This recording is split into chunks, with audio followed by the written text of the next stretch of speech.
Fox News' Randy Wembley spoke to one man who fired at the suspect, possibly saving a life. He joins us live with the latest. Randy.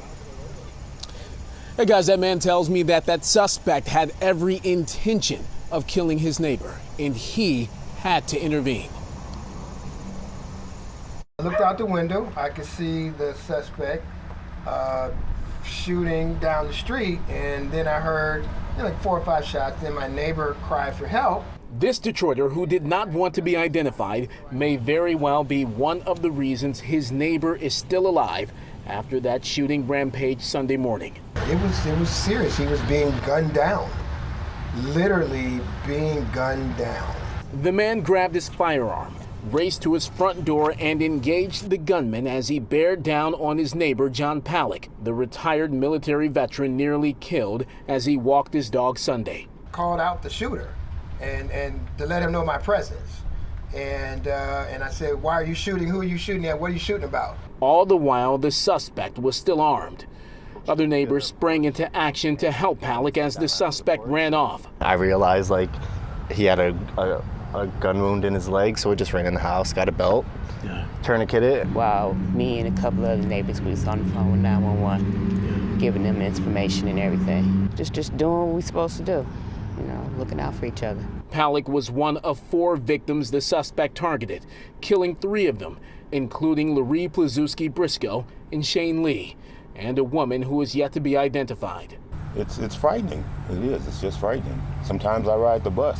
One of the people he shot and killed was waiting on the bus. The shooting prompted many in this area of northwest Detroit to go on lockdown as city and federal authorities pulled all stops to get the suspect off the street. Sources tell me the suspect's aunt gave him up, tipping off police to his whereabouts. Frank Knight lives on the same street where the suspect was taken into custody. So I really didn't know anything about it until we came outside and the police were everywhere. Detroit police is crediting technology and the community with helping them get the suspect off the street. For those who helped the lone survivor, they see no heroism in their actions. It was great to see everyone come out and help, everyone calling the police, everyone doing as much as they can to help. And that's what it's all about. That's what this community is about. Trying to be a hero about it. It was not a heroic moment. It was just to save a neighbor who was obviously being shot at. Now, Mayor Mike Duggan made a point to say earlier today that had the ShotSpotter program been up and running in the area where that first shooting happened, officers would have been able to respond, find the gunman, and prevent those other 3 shootings. He says that what happened Sunday is proof the ShotSpotter program needs to be expanded. The investigation into Sunday's shootings still under investigation. Roop Taryn. Well, thank goodness that neighbor was there and everybody who really tried to get involved.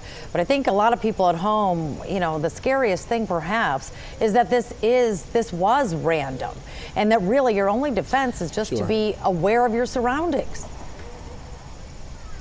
That is something that one of the gentlemen that I spoke with earlier today, that he reiterated just the importance of situational awareness. But again, this is something that no one really in this area anticipated happening. People who live here know the reality of crime in this city. They know that, and oftentimes it's not random as this situation was, and that's really what threw everyone in these neighborhoods in Northwest Detroit really for a loop, the randomness of it all.